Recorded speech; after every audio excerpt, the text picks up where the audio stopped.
Hi guys, back again. Today the topic of discussion is unfinished business.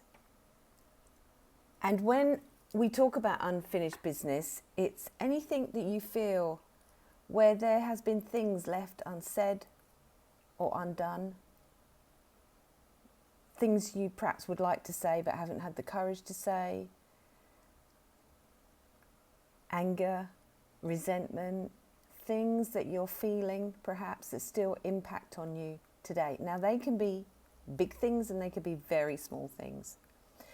And you know it's unfinished business because they'll come to you. You know, you'll wake up or you'll get triggered or something will happen and, oh, that reminds me of when that person did that, or, you know, fear about being betrayed, fear about getting too close. They'll come up in those kind of ways where you don't want to get too close to people because maybe you've been bitten or you've been betrayed or your best friend did the dirty on you or your husband, or, you know, people weren't honest with you who perhaps should have been.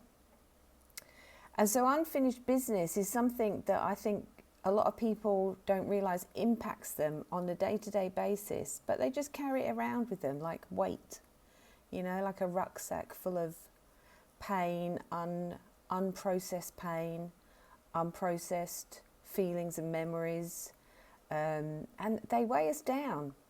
And they want to come up. We're healing vessels. We automatically want to heal, and that's why you remember them. That's why you get triggered by stuff. Because there's a part of you that wants to process this. You know, we talked about us being a processing plant. And, you know, we process through the heart our pain. And a lot of us have not been taught how to feel our feelings because we were conditioned not to. And so we're trying to process it through our head. Well, if you've been treated really unfairly, I don't think you can rationalise and intellectualise that away. If someone's hurt you, then someone's hurt you in the heart. You can't rationalise it in the head. And so unfinished business, you know, I work with all kinds of clients who are perhaps not well, going through a sickness, and maybe, you know, they're coming to a place where they've got to think about their own mortality. And I think it's a great opportunity for people to actually recognise, am I being authentically me? Am I doing what I really want to do? And, you know, are there things that I want to say that I feel too uncomfortable to say?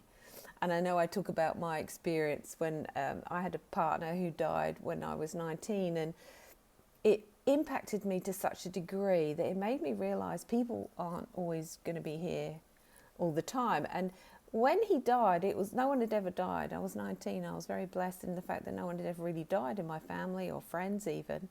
And when he did, it was like, oh, you know, you don't live forever.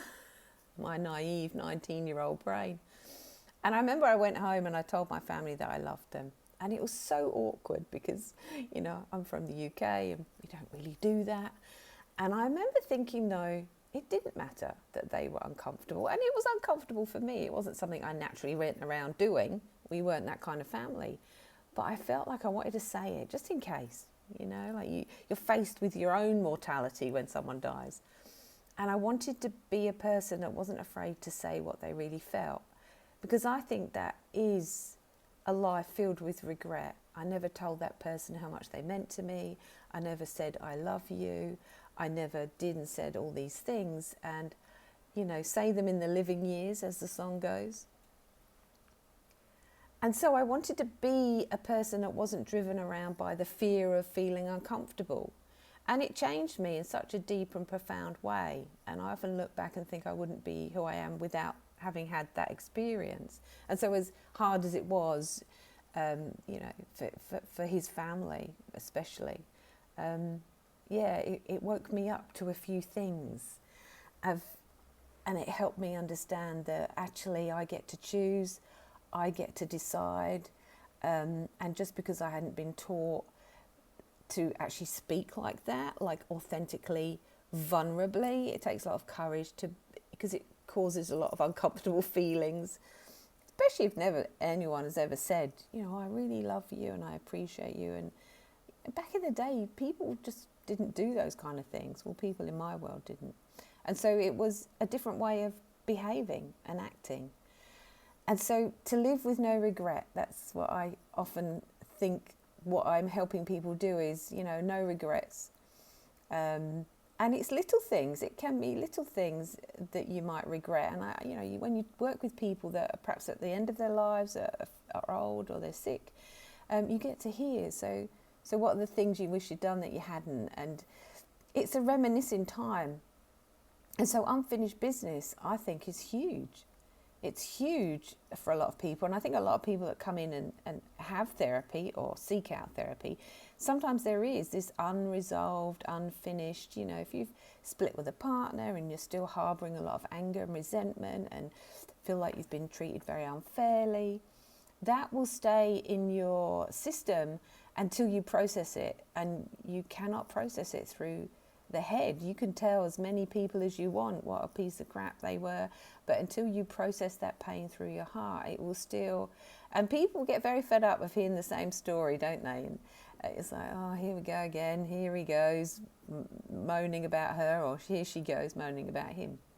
And they become complainers, and then we perhaps wonder why people aren't enjoying spending as much time with us anymore, because all they do is moan or complain, or maybe it's a neighbour.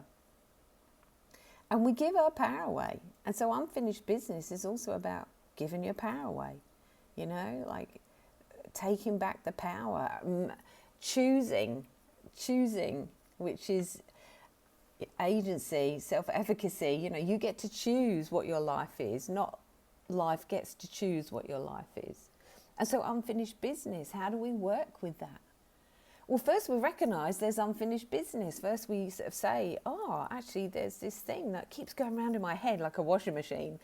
And all I do is go round and round and round, because the mind is trying to work it out, but the mind isn't very good at processing. It's trying to articulate, rationalise, think about it, because it thinks, well, that's going to help process it. But it's about going a bit deeper and coming into the emotional space and the heart space and say, well, how do I feel? And of course, this is what I keep going on about. A lot of us have been taught, repress, deny and avoid, groomed, conditioned, programmed to not feel our feelings, to not have them. And a lot of us have got shame-based feelings. So if you have a feeling, it might feel a bit shameful or just off, or ew, you won't like it. So it's about recognising, especially now, I think we're all kind of having to connect with that. That's why I think a lot of people are angry or anxious or scared. They're having these feelings that they don't like, they don't want, and they don't know how to manage them. They haven't been taught the language of the heart. And I suppose that's what I want to help people do. I want to teach them the language of the heart.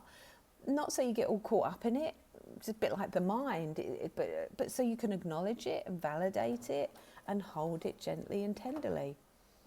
And as you do that, and you are kind and gentle, those feelings, sorry, that's my printer doing something.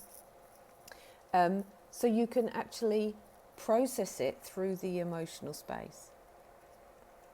And when you do that, you process it through the heart, the mind will let it go. Now, this is not something I just made up. This is proven scientifically. It's like your body feels something. And so, you get that saying, if you forgive, you forget. I think that's really true.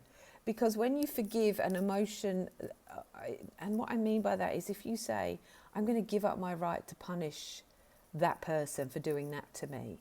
After you've felt the feelings, you've got to be able to express that anger, that pain, that hurt. And that's what you do in therapy.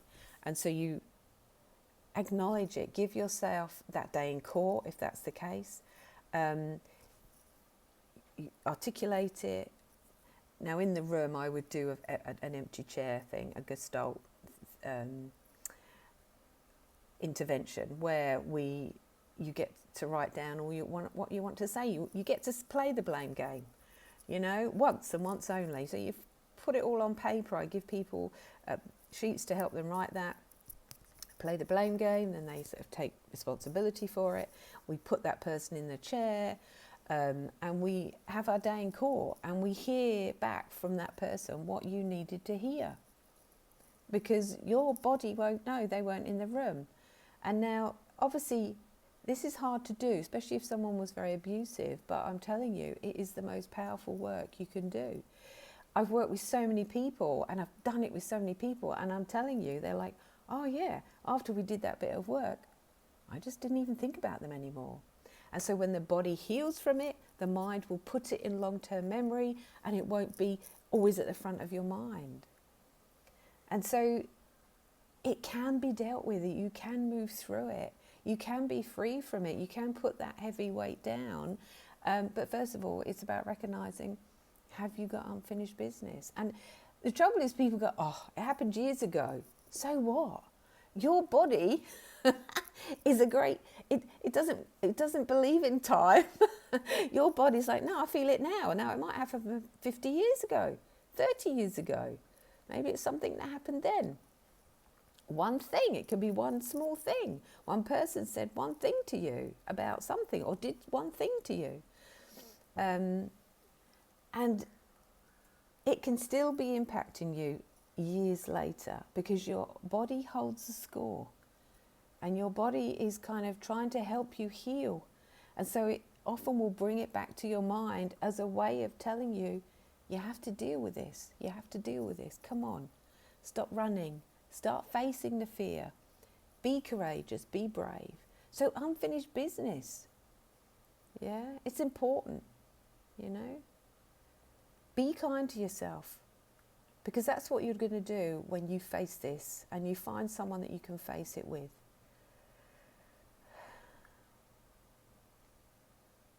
So don't put up with a mediocre life.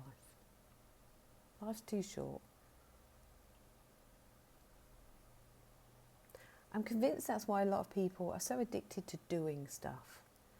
And in their doing, they're just running from an uncomfortable thing, unfinished business perhaps. And for me, to be able to sit in that space and just be with it, whether you like it or not, you don't have to like it or want it, obviously you don't, but just to be able to sit with it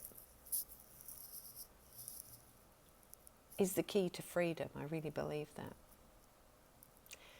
So I just wanted to share that with you all today, especially this time, just before Christmas. Is give that gift to yourself. Say to yourself, I'm not going to take this into 2025. This is the end of something, the end of a year, and I want to start the new year differently, lighter, leave the past in the past and the regrets. Anyway, I'll leave it there for now. Take care. Bye for now.